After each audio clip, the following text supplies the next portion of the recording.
입속에서 세균이 치매의 원인이 된다는 사실이 연구를 통해 밝혀졌습니다.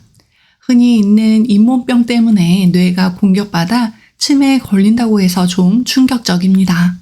그동안 양치를 소홀하게 했는데 그렇다면 그것이 잘못돼서 혹시 치매에 걸리지 않을까 염려되시지요?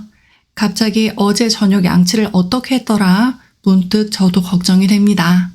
하지만 오늘 이 영상만 보신다면 잇몸에 있는 치매의 원인균을 알고 그것을 해결할 수 있는 가장 쉬운 방법을 찾을 수 있습니다. 그리고 우유가 아닌 칼슘이 높은 음식을 통해 치아 건강도 지키고 치매에 걸리지 않을 수 있습니다. 지금 바로 시작합니다. 구독과 좋아요, 알림 설정은 영상 제작에 큰 힘이 됩니다. 치매의 새로운 원인 진지발리스. 입속에서 잇몸병을 일으키는 주범인 진지발리스가 뇌를 침범하는 주요한 원인균으로 밝혀졌습니다. 보통 베타 아밀로이드 단백질을 치매의 주 원인으로 설명드렸는데요. 이 균은 조금 생소하시죠? 그래서 건강수명 100세라는 책을 바탕으로 제가 진지발리스를 짧고 쉽게 설명해 드리겠습니다. 한 연구에서 진지발리스가 분비하는 진지페인이라는 효소가 뇌 안에서 비정상적으로 아밀로이드를 쌓이게 한다는 것을 발견하였습니다. 그리고 연구진이 만든 진지페인 억제제를 주었더니 아밀로이드가 줄어들고 증상이 완화되었지요. 지금은 이 연구 결과를 바탕으로 진지발리스를 이용하여 치매약을 개발했고 현재 임상 2상에 들어가 있는 상태입니다. 진지발리스는 그 특유의 침습 능력 때문에 혈관이나 뇌에 쉽게 침투할 수 있습니다. 심혈관 문제를 가지고 있는 환자들에게 공통적으로 발견되기도 하였습니다. 그래서 심혈관의 염증을 유발하는 주범일 뿐더러 이렇게 혈관을 돌던 진지발리스가 느슨해진 뇌 혈액 장벽을 뚫고 뇌에도 문제를 일으킬 수 있다는 사실은 논리적으로 충분히 가능성이 있습니다. 사실 우리 몸에 세균이 들어오면 면역 시스템에 의해 공격받아 소멸하게 됩니다. 하지만 이 세균은 면역세포를 따돌리고 심지어 면역세포 안에 침투해 눌러 살기도 합니다. 정말 지독한 놈이지요. 잇몸병을 일으키는 주요 원인이고 이것이 진화의 치매까지 일으킨다니 치매에 걸리지 않기 위해서라도 평소에 구강관리를 더욱더 잘 해야 하겠습니다. 400만이 본 치석이 쌓일 틈 없는 신기한 양치법. 구강관리의 기본은 바로 칫솔질입니다. 어떻게 하면 치매에 걸리지 않는 칫솔질을 잘 할 수 있을까요? 실제 400만에 가까운 어마어마한 조회수의 매드 덴티스트 박찬진 치과의사의 칫솔법을 알려드리겠습니다. 칫솔질은 치아와 잇몸의 경계부를 닦는 것입니다. 여기서 중요한 것은 딱딱한 치아와 연약한 잇몸을 동시에 닦아야 한다는 것이며 따라서 칫솔은 부드러운 것을 사용해야 합니다. 가느다란 칫솔이 빽빽하게 심겨져 있는 칫솔을 선택합니다. 치아 면에 최대한 밀착할 때 그리고 그 접촉 면적이 넓을 때 최대의 세정 효과를 얻을 수 있습니다. 칫솔 잡는 방법을 사진으로 보겠습니다. 우리가 제거할 것은 미끄덩거리는 물때와 같은 세균막이기 때문에 이와 같이 연필 잡듯이 잡고 정교하게 칫솔질을 합니다. 문지르지 말고 하나씩 닦습니다. 거울을 보며 꼼꼼하게 양치를 합니다. 박찬진 치과의사는 소파에 편하게 누워서 양치를 하는데요. 그 모습이 참 인상적이었습니다. 편하기도 하고 오랫동안 충분하게 양치질을 할 수 있는 방법입니다. 올바른 치약 선택, 불소 함유량. 양치질을 하는데 우리는 매일 치약을 사용합니다. 하지만 우리가 사용하는 치약도 신중하게 선택을 해야 하겠습니다. 우리가 매일 음식을 먹을 때 치아에서 칼슘이 빠져나오는데요. 치아는 칼슘과 인을 주성분으로 하는 수산화 인회석 결정으로 이루어져 있습니다.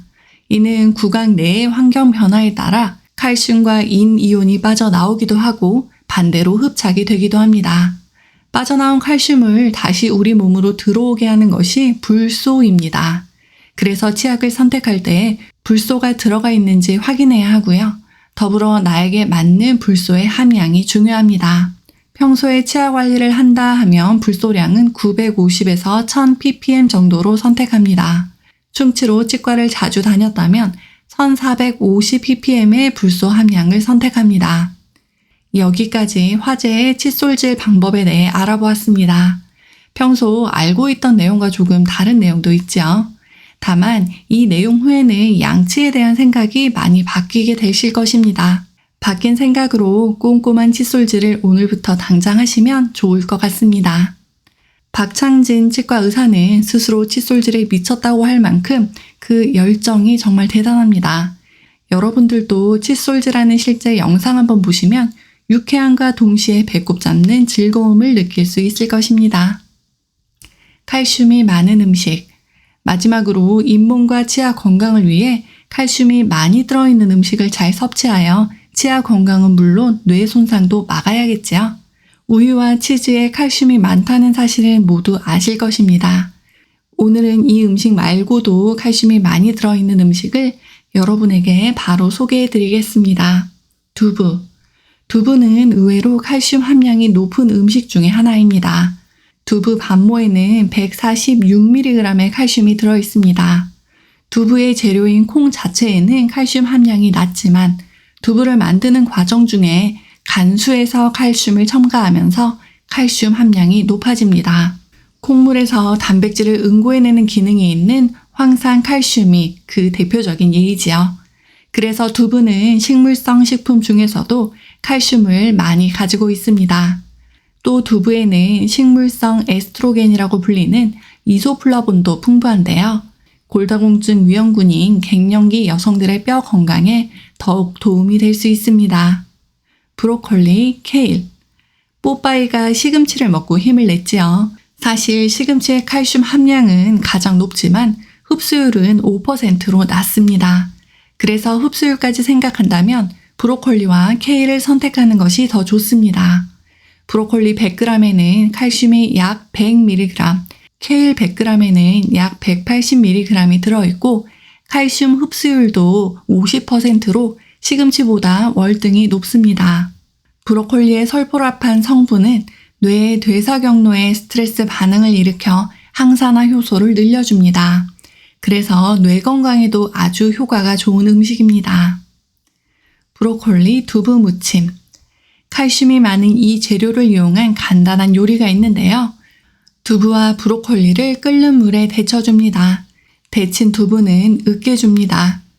소금, 참기름, 설탕, 통깨를 넣고 골고루 묻혀줍니다. 참 쉽고 간단한 음식이죠. 여름철 차갑게 해서 드셔도 좋습니다. 보충제 섭취 시 마그네슘, 비타민 D 함께 섭취하기.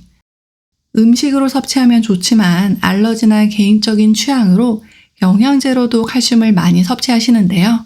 이런 분들은 비타민 D와 마그네슘도 함께 섭취할 것을 고려해야 합니다.